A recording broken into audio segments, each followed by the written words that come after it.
Money makers, baby. I know, Joe. Your face is the moneymaker. What's up, everyone? This is the Tesla Beat. We are on 107, and thank you again so much for bearing with us. We had the X Takeover, as you know, about 3 weeks back, and then I had some travel, so just needed a much-needed break. But with that said, we are back. We are ready to keep this train rolling, and we are so thankful for you, the viewers in attendance. How are you guys doing, Brian, Hans, and Joe? How are you guys? What a summer it has been. I'm doing great. The X Takeover is still echoing in my head. It was so wonderful. We've just got our panel out that yesterday.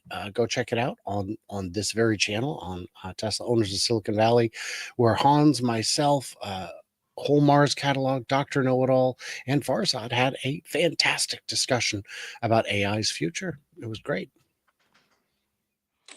And all packed down into 20 minutes. So it's probably about the most dense talk on that topic you could find. Mm-hmm. Yeah, I think that was always the hard thing this year is, we wanted to incorporate a bunch of speakers, but also had 3 keynote speakers we had to make room for. So it was just like, you either cut out some of the sessions, but either way, this year, maybe next year we probably will have to cut back. But yeah, we'll be releasing the actual sessions will be going up live on X first, just because obviously it's the X Takeover, and then we'll be trickling them out on YouTube just because obviously the audience is bigger there. But I don't know if Hans or Brian, if you guys have shared it on your channel, you might be able to check it out there. I know Farzad may be posting it on his channel as well before we even get it up. But all that to say is that we have posted on X. Go to my highlights, you'll be able to see it there. But with that said, lots of stuff happening. I mean, I was literally the week after the X Takeover, Tesla releases the Robotaxi in the Bay Area. So I'm literally on a flight to Italy. But we're going to get into all of that. And let's go ahead and just jump into how's the stock been doing. It's at 333 this week. It was at 326 last week. It has had a rise, I think, in the past couple of weeks. But one thing, and again, I know Brian and Hans, you were watching this a little bit more closely each day, but there's been a bunch of institutional banks getting into the scene. Do you guys know more about that, or is there any call outs on that? Yeah, JP Morgan Chase increased their holding by 17%. They have a huge amount of Tesla shares now.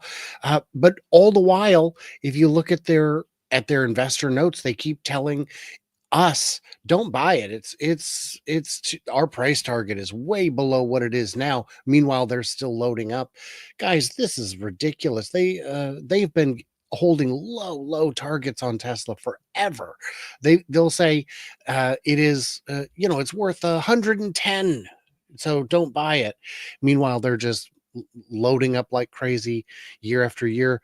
I think it's the sort of thing that should be investigated, because it just having 2 different departments with 2 wildly different conclusions sounds like The Big Short all over again, where they know something that they won't tell the public, and what they know. Don't watch their words, watch their actions, and their actions say we are very confident in this company.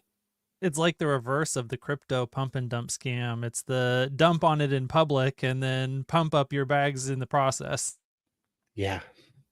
Yeah, I thought, even for me, obviously I have decent my portfolios in Tesla, but I bought more just because I was like, not that they're sending me signal from what I already knew, but I was like, you know what? Maybe there's going to be, who knows? I mean, obviously this is not financial advice, but who knows? Maybe there's going to be some action happening pretty soon. But all that to say is that this is, I think, good indications and affirmation of what, again, stuff we've known for years now. But it's always great to see more companies that are like institutional banks and stuff like that getting involved. So it was just again more affirmation of the things that I already know. Yeah, it might be a sound investment, not financial advice, but exactly. Joe, I'll kick this one off to you. So this one, I think Brian and Hans, you probably have already been covering this, but just for our channel, I thought it would be good to cover again. But Joe, I'll throw this one to you. Yeah, I think it's pretty cool. It's this is like about time. I know Brian's going to speak on this, but they put out this shareholder letter on X, as well as I'm pretty sure it went out to everything. I didn't really get an email about it, but I'm pretty sure this was like their public facing of what they want to do. And there's even some stuff about Delaware that they have a meeting coming up pretty soon. Brian, if you want to go into that. Well, here's what happened. There's this gentleman named Elon Musk who has been doing some work for Tesla for a number of years without pay, and the Delaware Chancery decided, the correct figure isn't this high number, which was 100% risk, all in risk. The tranches were far from guaranteed. Internal guidance said they'd probably hit them. Internal guidance says a lot of things. Internal guidance said we'd have FSD by now. So don't give me that. So they offered him an eye-watering amount of money if he did impossible things, become more valuable than Ford, than Toyota, than all car companies combined. It's ludicrous. You can't do it, except he did. And so instead of paying him the agreed amount, you know what's a good amount? 0. Well, that's on appeal, and it has been on appeal for ages, and they're making no progress towards it. So Tesla said, look, as a show of good faith, we're going to pay him this money one way or the other. So if you want to be difficult and not honor the original contract, we're still going to pay. Here's a 1/3 down payment. He can't get it. He can't touch it. He can't think about it for years. And once he does get it, if it's this new one, then he has to hold it for 5 more years. That's how confident we are that this is not a pump and dump. You would have to pump it forever, in perpetuity. That's not a pump. That's just increasing value. And if by some twist of fate the appeal is victorious, which I think it will be, because it's I think a 3-panel judge. You think 2 out of 3 judges isn't going to find this absolutely insane verdict exactly to be as it is. So then this new award evaporates into the ether like it never happened. The original one stands instead. This is just saying, look, buddy, we know the courts are jerking us around. We are going to honor the commitment, even if they don't want to. In terms of the financials, this didn't cost you or me anything. It'll show up on the books in a couple of years if the appeal is not victorious. It would show up as a non-cash expense because it's not cash. When you see cynics saying, "Oh, this is as much money as Tesla's ever made in profit from their whole lifetime. How dare he take every penny out of the..." No, there's no pennies coming out of the company. He's not paid by people who are buying Teslas. He is paid by shareholders. If you're not a shareholder, you have no room to complain. And if you are a shareholder, you are here because of him. And I just want to add to that, my favorite thing about this whole story is that the thing that Judge McCormick objected to in Elon Musk's pay package was the structure, that it's not okay for Elon Musk to be paid as a percentage of the value that he helps accrue to Tesla shareholders. That is not okay, because no other CEOs are paid this way. And yet the award that she gave to the plaintiff's attorneys was exactly based on that structure, a percentage of the value of the money that they supposedly saved the shareholders. And so like the blatant bias was absolutely ridiculous and hilarious. And then the other thing is, I don't usually do this, but I'm going to toot my own horn a little bit. When this whole thing started and Judge McCormick made this ruling, I said immediately that this was going to have incredibly negative cascading effects for the state of Delaware. And it's taken a while for that to play out, but it has actually come home to roost. And now citizens of Delaware are having their taxes hiked up in big ways, because Delaware used to get a whole lot of corporate tax money because they were the best state for corporate law. And that, their reputation as being the best place to do that has just been massively depreciated recently. And so just, big companies, not just Tesla, lots of other companies are leaving. the tax revenues from corporate taxes are dropping off of a cliff in Delaware, and now Delaware citizens are the ones who are having to pick up the tab, all because of one full judge and one of her lackeys in the state of Delaware. That's It's crazy. it's crazy when you think about it. They were getting a percentage, a very small, very, very small percentage of the revenue from all these huge companies that aren't even there. You know, it's the reason you charge taxes to a company is so you can build the roads that get to the headquarters, the water that makes the business run. They not what Delaware does. Delaware's just a PO box kind of company.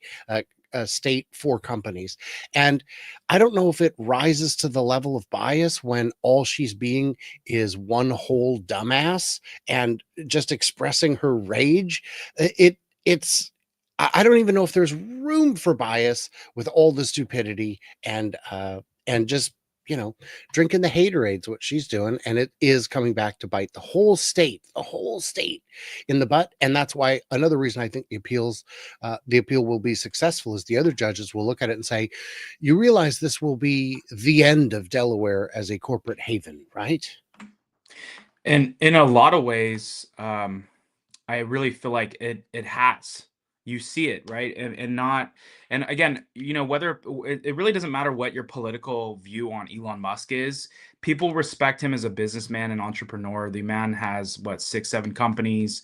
The amount of value that he brings to the U.S. GDP and some of these other and the market value, the amount of jobs.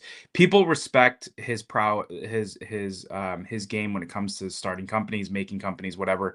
And so they're going to follow suit, and you're starting to see it. And now it's kind of like, at some point, this is going to continue, and you're starting to see it, right? Where people are paying more property tax, and you're seeing it happen in other places throughout Delaware.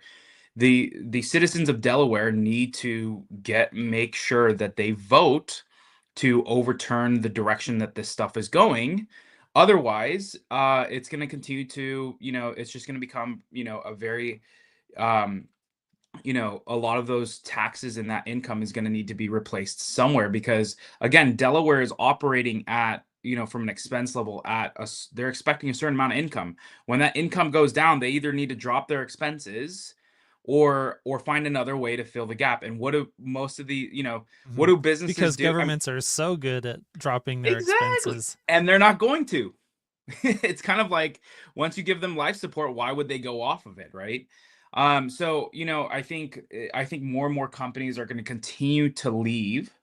They're going to continue to leave Delaware, and places are already going to Nevada and Texas. You're already seeing it. So I think, in my opinion, I think it's just it's not gonna. And I'm really glad that Tesla made this move, because it's like, what, Elon continues to be one of the greatest engineers and entrepreneurs and visionaries of our lifetime. He continues to prove that out day in and day out.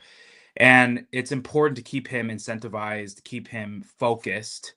And doing some of this is the right thing to do. And they were already planning on paying him this amount. This is money he was already due. As Brian perfectly said, this comp plan was seen as ridiculous and insane. Just pull up the clips from some of these legacy media news clips, and they'll talk about who would bet on themselves that much. Like, it was just, you don't build these type of comp plans. Most people want something. They don't want to have to hit certain milestones. They may have that, but where their whole comp is based on milestones alone is just, it's not normal in tech. So if he had not hit the milestones and his pay had been the zero that was at the other end of the spectrum, would Judge McCormick have stepped in and said, hang on, that's not fair? Of course not. So this whole thing her whole premise is disingenuous. Well, and yeah, to your point about the legacy media coverage at the time, I think really two things were said. A, this is crazy. No CEO should ever accept a pay package like this because the risk is so high. And B, if he ever does manage to get paid based on this comp package, boy, would I love to be a shareholder in that company. This is the most shareholder-friendly compensation package that has ever been seen in a Fortune 500 company. And this is great for shareholders. Yeah, I mean, who wouldn't want that looking back, right? Make someone work for some of these insane, targets, and then the guy delivers, and everyone's happy.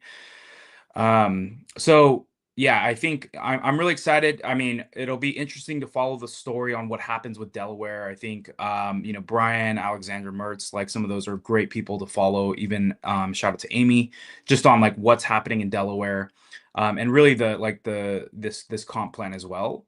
But the ride hailing continues to expand. It came to the Bay Area about 2 weeks ago. And also, I believe Austin expanded even further. And so, here in the Bay Area, we have the safety drivers in the driver's seat, so it's not as cool of an experience. As I've kind of been told, Austin is kind of the full meal or a glimpse of the full meal, and this is kind of more of like a piece of the meal, right? But still, it's been super cool. I've done 6 rides. Joe and I did 3 together, really in the middle of the night, and it was really, really cool. Really cool experience. Because again, this is pretty much what we do in our drives. We're just chauffeuring the car and just monitoring the situation, and that's exactly what it's doing. But what's unique about the Bay Area is that it's 400 square miles across 15 to 20 cities in the Bay Area. I mean, you're talking like from top to bottom, what, 60, 70 miles? Like, and Joe and I took our first ride from literally South San Jose all the way to literally the top left of the photo on the right-hand side. Yeah, So 62 miles. Crazy. yeah, that wasn't even, we weren't even at the full, the very bottom either. No. So, and one thing I was making an observation about, I think there's been some posts about comparing rates between like Waymo and Uber and Lyft. And I think when it comes to short distances, like in the city, I think the Robotaxi will actually will actually be cheaper. But when it comes to these long distances, I've noticed that the rates are a little bit more in parity.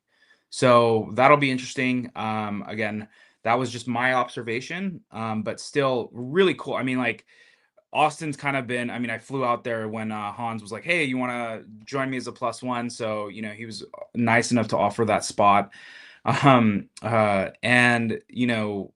so just so much FOMO here in the Bay Area. And so, it's super cool just to see this. And I think, again, Austin's just one city, and this is literally like 15 different cities, and a really, really cool experience.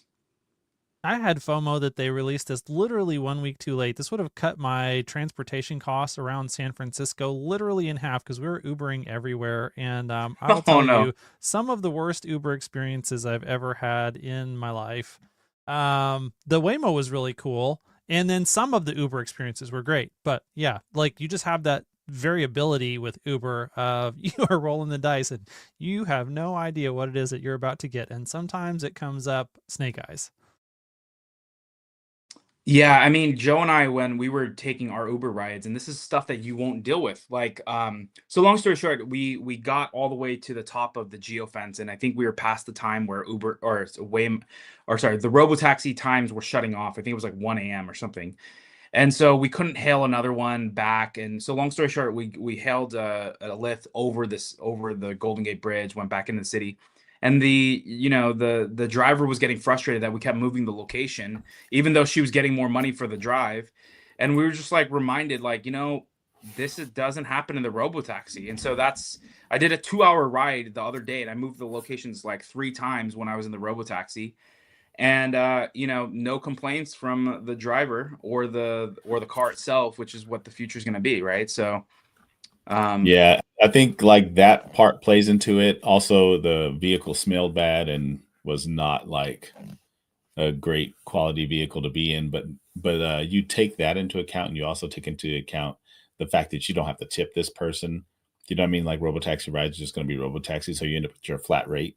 And I think that's going to play a lot into like the parity of price that you were talking about before, because you're looking at a situation where you don't have to be like, let me give them another couple of bucks and all that type of stuff. yeah, and I don't want to say that I've confirmed this, but long story short, when we took our ride back from Lyft all the way back from San Francisco to San Jose, it would not let me select in Lyft. It would not let me select a custom amount to tip. It left it at 15% and ended up, I didn't even select it. And in the end, it auto charged me that additional 15%. So I don't know if that is a thing of the future now, where it's going to be pretty much like you have to pay this. But this tip of like 15% or more, but it's definitely one of those things to be aware of. So I would love to hear feedback if that's something that others are seeing. And again, this was just 2 days ago. So I don't know if that's something new or something here in California that they're making you like auto tip or something. All right. So Optimus 3, Elon mentioned this at the X Takeover. Optimus version 3 is the right design to go to volume production. It is a significant redesign from V2. In fact, almost nothing stays the same. And I think also at the takeover, Elon just commented a lot about how much he respected the human's body, just and how well it's made, and just all of the dynamics and the dexterity of this. And he said that, he's never been thinking so much about the, human's body, since essentially getting into robotics. So when I see things like when he said this at the event, I was thinking about that midsection, the waist and the hip joints and stuff like that kind of stand out, as well as the not so much the arms. I think the arms seem fine to me, but the legs. So it's going to be very interesting to see what this redesign looks like, and if it's more towards their initial prototype that they kind of were hoping for. It's going to be very cool. I mean, the big things that definitely need upgrades are all of the actuators. So, that includes the ones that you're talking about, Joe, with the hips and the legs, the linear actuators, and the rotational actuators. But the biggest thing is just the hands. Like, these things are so incredible, and there's not many things, or like not very many mammals have these and can use them in the way that humans can. And like basically the entire world that we've created is created around what these things can do. And we just don't have anything in robotics that's anywhere close to being able to accomplish what these things can accomplish in the slim form factor. Like, there's so much going on to be able to have the strength, the dexterity, the fine motor control, then the fine sensing that goes on here. And yeah, like, if just look at any robot, and it's 10 times more brute force than what this can do. And so there's just a long ways to go to be able to make that in the first place. And then if you want to make that at millions of units per year scale, like, we haven't, Elon always says prototypes are easy, production is hard. We still don't even have the prototype for this yet. I would add to that the actuators are absolutely the problem. Let's do an EV analogy. But when EVs were trying to kick off, when Tesla was trying to make them, the real problem was we didn't have the batteries. There was a real drought there. They used laptop batteries, and those were pretty good. They did a remarkable job of making them work, but they needed better batteries. Actuators like the ones we're talking about, you could think of an actuator as just an electric motor. It's just an electric motor, you guys. How hard could it be? Well, it needs to be able to do something precise tens of thousands of times flawlessly. And that's a real trick. So if you were to release a robot today, some companies already are, you're going to wear out those little motors. So are they even serviceable on some of these brands? We don't have a clear picture on that. Are they going to survive past the warranty? Heck, what is the warranty? We want something that's hassle-free and robust. And every company is struggling to manufacture that. I've seen some really great demos of some really great bots doing all kinds of things, but a lot of them have, as Hans was saying, they don't have this. What they have is hooves.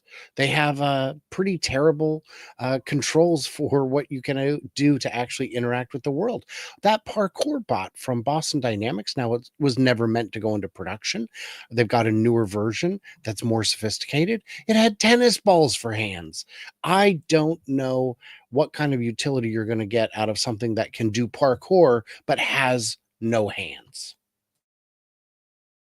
Yeah, I mean, I think, when you think of and again, this is all stuff, this is not like necessarily new to this topic, but when you think of, what resonated with me when we were talking with Lars at the takeover was, his quote was like, and again, I'm not word for word here, but like just the fact that like an engineer's job is to make like the kind of like a design or a prototype or an idea come to life. And I think one of the things he actually said is, even working with Elon, it's kind of like you can't really say no. And correct me if I'm wrong if he said that. It's like you kind of have to say, okay, yes, but here's the caveats, or this is what we need to work through to get this to be done. And so, like, when you think of like the company that can tackle this problem versus like this actuator problem and is just being able to make this functionality, you literally have, the best talent in the world who are not only working on car vehicles, but some of them are also working on rockets too, right? There's like this multi overlap with that. And if they need to, they can also get help from those engineers on SpaceX. Again, if it's needed, they may not need to, because if you think of what like Lars does, he's already making the robots that are making the robots on the production line. So they're already making those robots. Obviously, the hand is the most complex, probably like thing you can make, but what better company than Tesla to do it? And so the fact that he's saying, in this slide that he's saying that we could literally have like this is V3 could be production quality. I like knowing Tesla, they're probably still gonna continue to iterate on this, is a big step. So, like I said, I think we're just at the beginning stages of like, them getting ready to, launch the biggest product ever. But it really is exciting to know that Tesla's gonna have like the hardware and the software to run both things, right? And a lot of times people Yep. will create one or the other. I'll just give my 2 cents on, Elon's statement and my interpretation of it really quickly. So we were supposed to have thousands of Optimus robots that were going to be produced and put into the factory this year, and that's kind of been delayed. And so I think what he's saying there is that this V3 update is actually the one that now we can make thousands of them and put them in the factory and really get that flywheel going. I don't think when he says that V3 is going to be ready for production, that what he's talking about is the millions of units per year scale that Optimus is going to get to eventually. I think that's going to be a subsequent iteration. So I do think he's technically correct in what he's saying, but I just want to warn people that you might want to adjust your expectations of what he means by production. Like, this is the next phase of production. It is going to be a lot larger scale than what they've made so far of the version 2 robots, but that doesn't necessarily mean that, we're going to millions of robots tomorrow. How crazy is that your throwaway robot is version 2? That's wild. Is a robot so good it didn't even exist from any company 2 years ago? Right. I mean, we had some successes, but we should really move past it. Now, we want it to do everything. Yeah. We don't want it to do 5 things or 10 things. We want it to do everything. And it turns out that, yeah. And I did have a chance to chat with some engineers inside the Optimus team, and they have said that whatever V3 is, it is what's going to be released, and that we are on 2.x, and they wouldn't elaborate beyond that. But what we are seeing demos of, what we're seeing at the diner is version 2. And what they are working on today is substantially improved from that, and not just a little bit, not just a little quicker, not just a little different actuators. It is significantly different and far more useful. Gonna be awesome. Totally. All right, Joe, to you.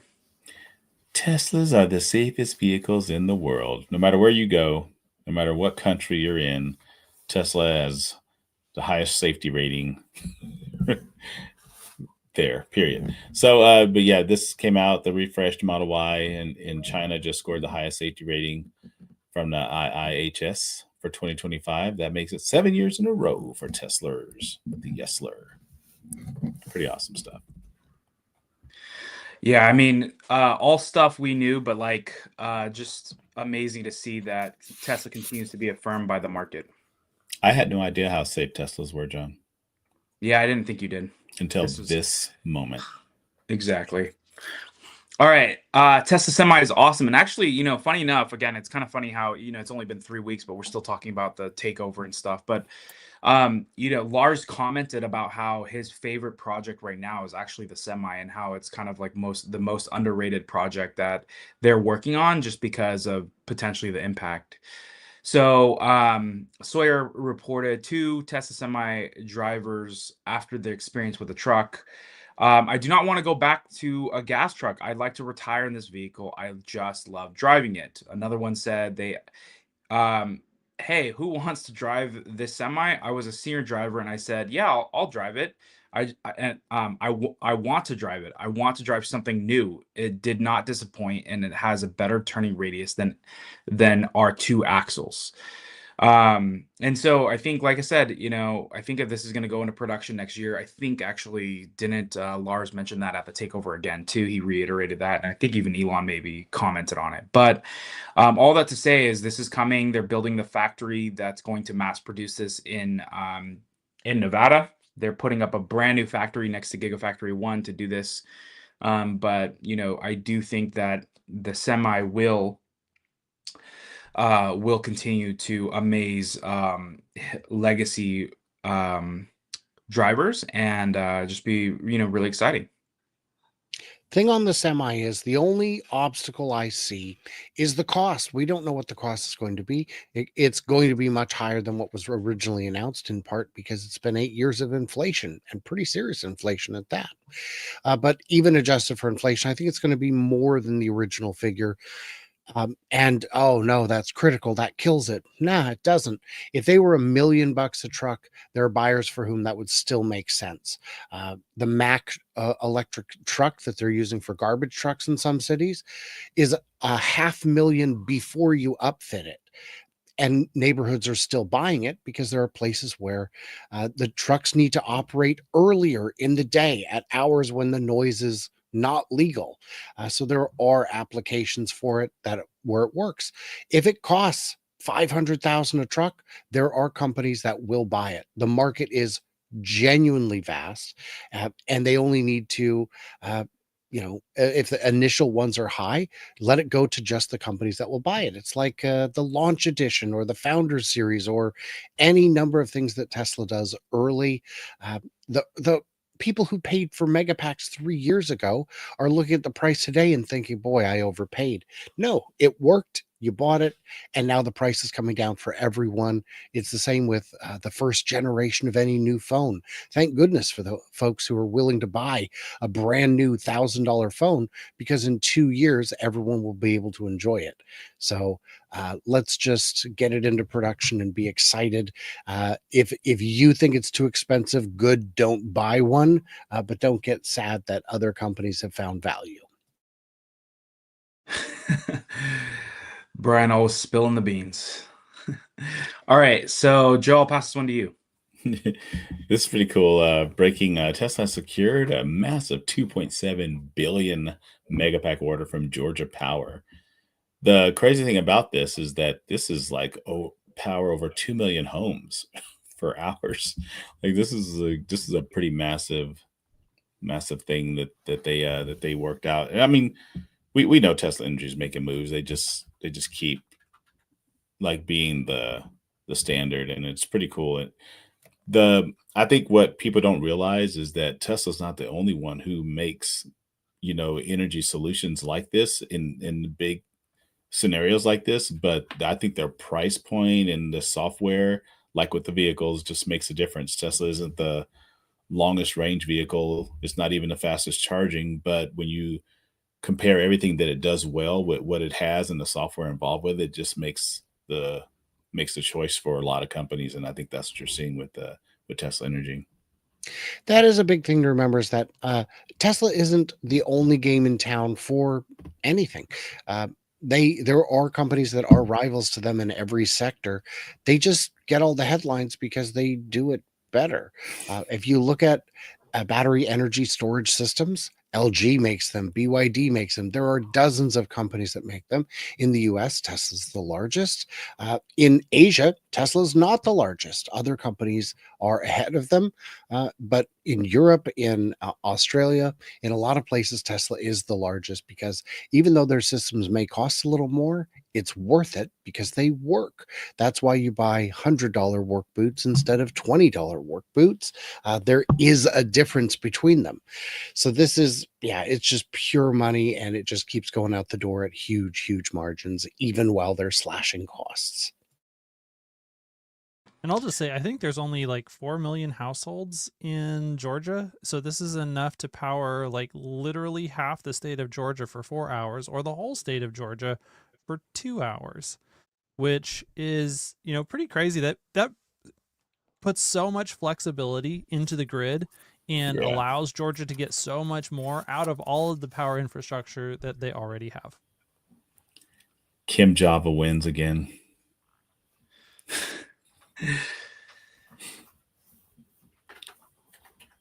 All right, Tesla store coming into Okinawa. So Tesla continues to expand there, and I think actually, I don't know if this next slide is India, but India is also expanding into their second showroom as well. So, continue expansion, and I think most of the stores had. Again, I'm not an exact expert in Japan Tesla stores, but I think most of them were in Tokyo. So it's good to see the expansion there. And I know, at least from the last time I talked to the Japan club, there was like 30,000 plus Teslas in that island. So, good to see the expansion there. Joe, I'll throw this one to you. Tesla partners with AMD for discounts. This is pretty cool because we don't really see Tesla offering discounts on vehicles or pretty much anything. So this is actually pretty awesome. Even I think employees only get like FSD for free. They don't even get a discount on the vehicle. So when you see incentives like this going out, it's pretty. I mean, Tesla's doing things that they haven't done before. I think there's also just recently, Sawyer mentioned this morning that Tesla's also re-upped their advertising on YouTube. So they're throwing everything at the wall right now to see what sticks. And good on them as an investor. I mean, you love to see it.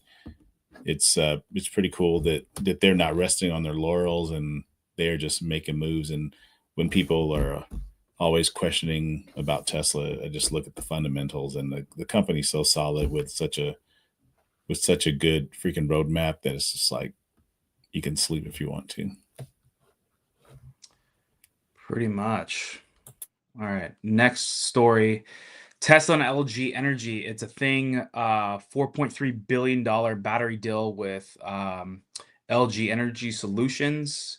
So again, I think Tesla's continuing to build these partnerships and making sure that they are able to continue to produce, these batteries and with their partners. So continue to see big times here. I like when Tesla does things like this because it just shows that they're just so agnostic to who they work with. It doesn't matter.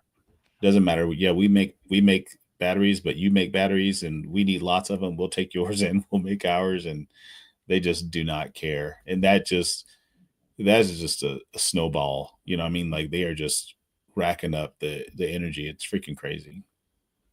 If you make a good product, we will buy it. Mind you, we will try to develop our own, but the thirst for batteries is insatiable.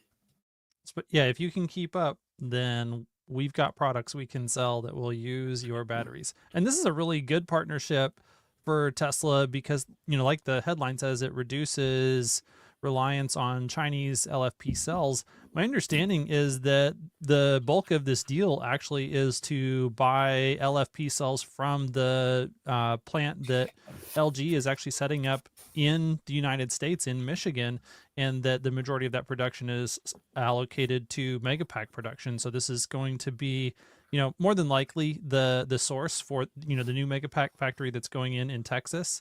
And so, yeah, it's been an open question, where are they going to get these LFP batteries from?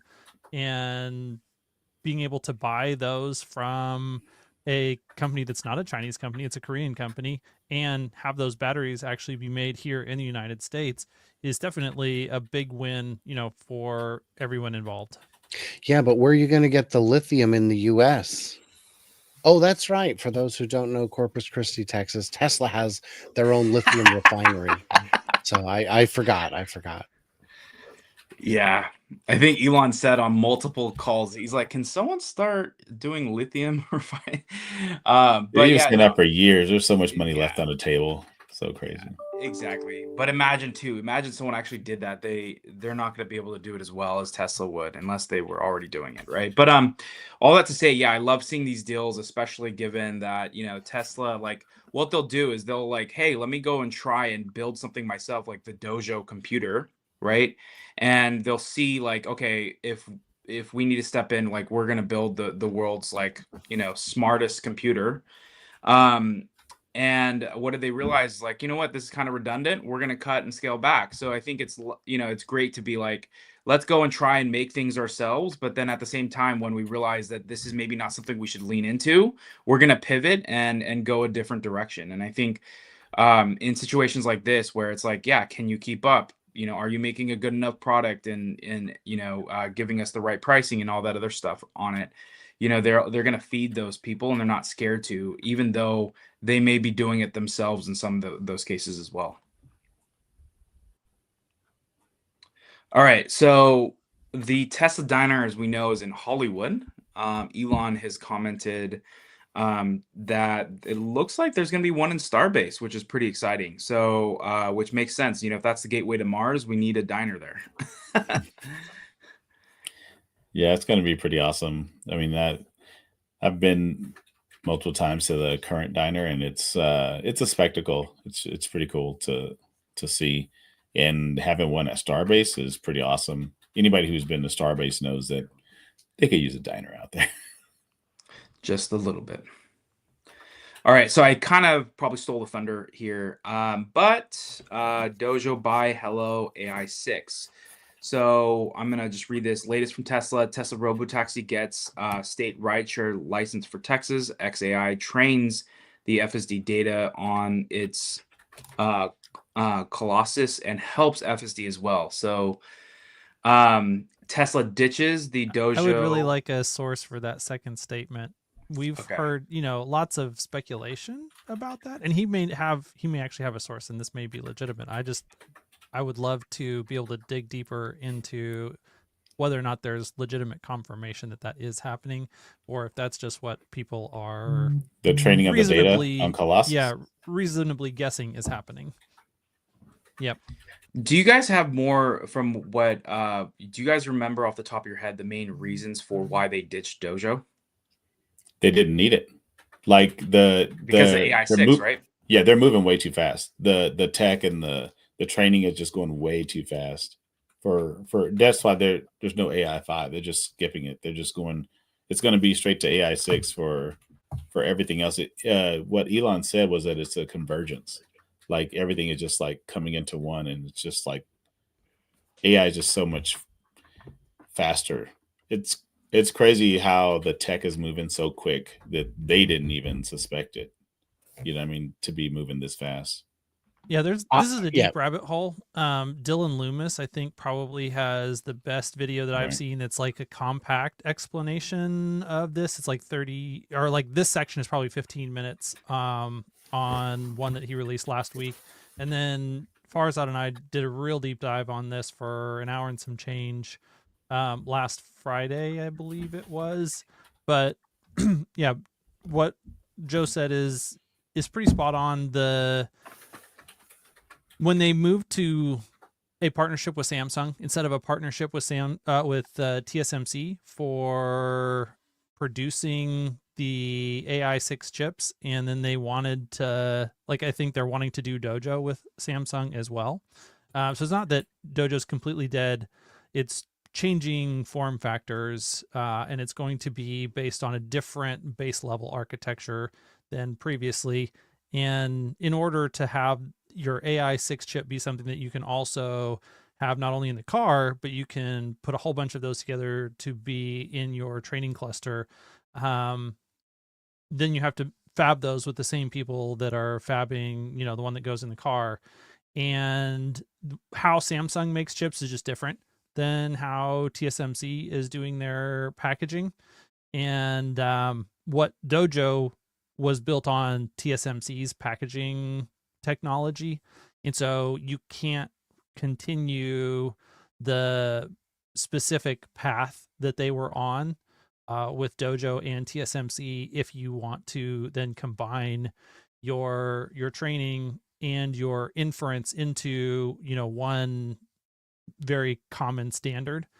And that looks to be from what Elon is seeing right now in the trend of training to be the future of training, where you're doing as much, if not more, inference as part of what you're using to generate the data sets that you're training these models with. And because of that, this direction of converging AI6 with your Dojo 3 architecture makes more sense than continuing with what they were doing. And then you have to just hand it also to Jensen and NVIDIA that they have like way over delivered. This would be, imagine if Tesla, did the 4680 project, and then Panasonic was able to deliver batteries that were better than the 4680 batteries in way larger volume at costs that were the same basically as Tesla was paying. That's what Jensen has achieved with, NVIDIA GPUs. And Elon's been able to get access to them. When they were doing the Dojo project, he was citing concerns. Hey, it's hard to get these GPUs from NVIDIA. And it's not really hard for Elon to get GPUs from NVIDIA anymore. So that whole concern kind of went away. So it's like all of these things all together. Yeah. I haven't seen an individual reason that struck me as the one real reason. I think it is a combination of factors. Making cutting edge chips is really, really hard. That's why there's so few companies that are in this business. And just start up some more businesses. They exist. They make lower yield products that cost more, that are less sophisticated. Nobody wants those. Kudos to Tesla to being able to pivot on something this big rather than engaging in the sunk cost fallacy and believing that, because we started it, we have to see it through. You don't always have to see it through. This was a hedge against the bigger powers. And if the other companies are going to sell you the chips, if they're going to make them available and at a reasonable price with exceptional performance, then we've got what we need. Yeah, that's so true. The hedge comment from Brian is like spot on, because I remember the, when they did the whole presentation on Dojo and everything, and it was literally because they had no other choice. It's like, nobody's giving us chips, we're gonna make one. You know how Elon is. So it's like, of course they made a freaking stellar chip, but now the technology is caught up. And you got to think about when they announced Dojo, that's like 4 years ago, right? Somebody correct me if I'm wrong, but I think 6 maybe. I think it was 2019 if I'm not mistaken. Jesus, that's crazy. I mean, time's just like caught up to Elon's path of thinking. It's kind of wild. But like here we are. Yeah. And your point, they have made really good chips, but there's like that's only one part of a very, very complicated ecosystem that you have to build in order to do these huge training runs on these huge clusters. And so while, I think, the Dojo 1 chip we know it was an exceptional chip. We don't have too many details about Dojo 2. I'm expecting it to be an exceptional chip, and it may still even get put into production. They may go ahead and have that taped out use it, but just, they're abandoning that specific architecture for Dojo 3. But the software that it takes to coordinate all of that on whatever type of workload that you want to do is extremely complicated. They've, released some great technical papers on their method to trying to solve those problems, but it just is nowhere near the sophistication and maturity level of NVIDIA's CUDA architecture. And like CUDA all by itself is kind of like a huge reason to just continue to buy these things from NVIDIA, because it's just so good and it can do so many things and it can do them really well. And that, we just haven't seen a rival to that software architecture come out of anywhere. Like, there's a lot of people trying to do exactly what Tesla was trying to do here with chips. No one has been able to replicate what NVIDIA has achieved with CUDA, except for Google and whatever their internal system is for their TPUs. Yeah, I think this is, the good and bad of Tesla is that, well, I would say overall it's good, but a lot of times they'll have a very small team versus like growing it, because that's just how they get things done. But sometimes, like, when especially leading into something like this, I think they're realizing maybe the ecosystem's a little bit bigger and there's other big bets that they need to focus on, which is like, I think it's always that the 90-10 rule, which is what Elon's always focused on, what is going to impact the 90% of our customers, obviously. And so it's like, when you think of like the 3 and the Y, those will always take priority over the S, the X, and the Cybertruck. And then same thing with things like this. I think it's just like, but what's important is when they start something, even if they get deep into it, they can make those cuts and then they move on. That's what's just, you continue to see this, because again, actually, I think it was on your session. Wasn't something like, didn't Holmar say something like that Tesla's doing, is working on like these chips that will take up like 80% of NVIDIA's actual like business. But again, it was kind of like that aged well. But all that to say is that it's just really cool to see them make these moves, try it, cut it, and move on.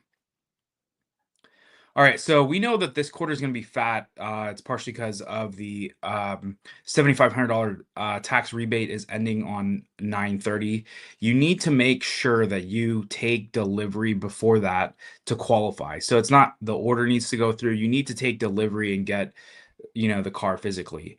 So some of the incentives that they have going on like, it's actually not a ton, but like, they have some great leasing deals that are going on for like the rear wheel drive, $399 per month.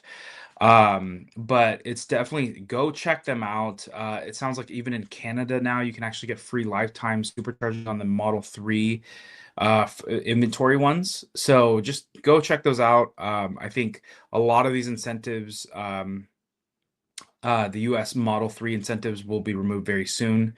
But all that to say, this might be the time to make a move if you've been thinking about it. Get that tax credit, get it potentially even at the point of sale, depending on what your situation is. And then, we'll see what happens this next quarter. But this is definitely going to move up a lot of the demand from Q4. But again, Tesla will continue to figure out ways to move cars even in that quarter. And don't get wait, you a because little bit of I extra. was just saying, don't wait, because if lead times get long, you're done. You're out. So yeah, jump on it when you can. Yeah, and get yourself a little bit extra off on top of that by using the referral code ts.la/Hans71453 to just juice your purchase. Guys, we're saving money right here. Exactly. Right here, right now. This is the podcast that saves you money. Exactly. We're giving you the signal, not the noise. All right, Joe, I'll throw this one to you. Thank you, Xiaomi. Xiaomi. Xiaomi. Xiaomi CEO says you should buy a Tesla. Yeah, no kidding. He really said this. They are so waitlisted on their new vehicle that he said, Model Y is a great car. Go get one of those. We can't help you all anyways.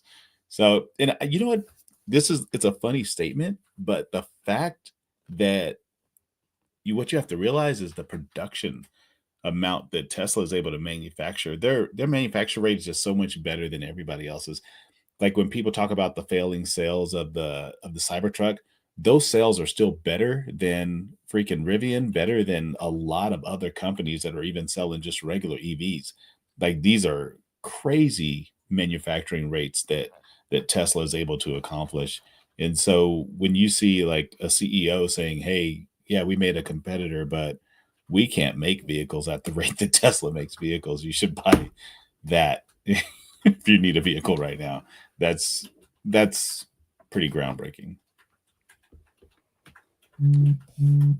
All right, so we're gonna get into the upbeat real quick. We got about 4 minutes left, and this is the session where we just kind of have other random topics, EV or kind of like Musk company related.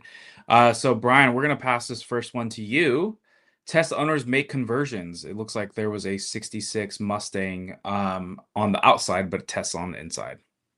I just think it's great that the Mustang got summoned before the Cybertruck. This is a fantastic build. The amount of work that went into this is insane. They basically removed the nervous system from one patient and successfully put it in the other. And what they ended up with is a quiet, beautiful, brilliant car. And I'm incredibly jealous of the product that they made, but I do not envy the amount of work that went into it. Check it out if you get a chance. Yeah, Yaro's here in NorCal, and so I was talking to him actually yesterday. So funny. He did a lot of work, and this is like a pet project of his. He runs Cali Motive, which is like a pick and pull for Tesla parts, and they've been around for years. And he's just an awesome guy. He's young guy, was just ahead of the curve. You know what I mean? Just thought it through before a lot of people thought it through. So it's pretty awesome to see that he's getting recognition for his efforts because he's a pretty awesome dude. And I just have to say, I like hardware for classic resto mods that are mixed with Teslas. Oh man, especially if you got hardware for plaid under the hood. Oh, it's just sexy. Way too Hopefully sexy. it doesn't ruin the chassis. It's like the wheels keep going, but the chassis is behind. All right, so Hans, this one's to you. Tesla would never, viral FUD debunked. Okay, so it looks like there was this this video you guys may have seen. It was a Cybertruck. It was deactivated while this guy was literally on the middle of the road. So he gets out of his car and just like, what the heck is going on? And if you've ever been in a Tesla, you would know. But Hans, what was your thoughts on this?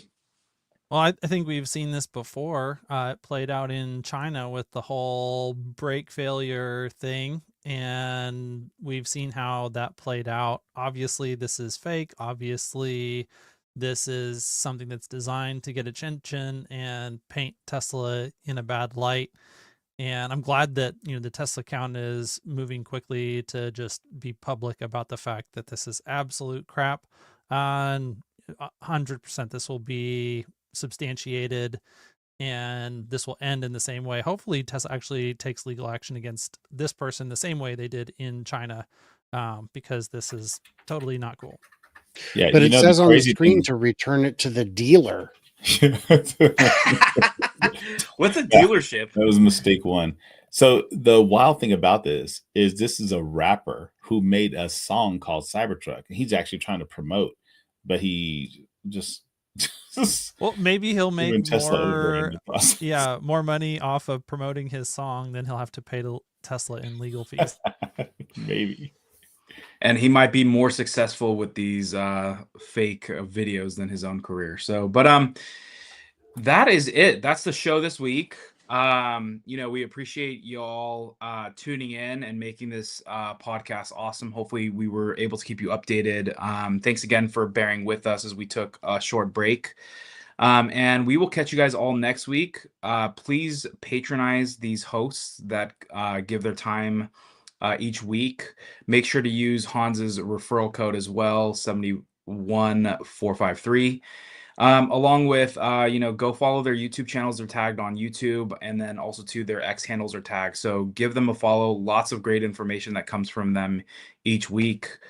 And we will catch you all next week. Have a great week, everyone.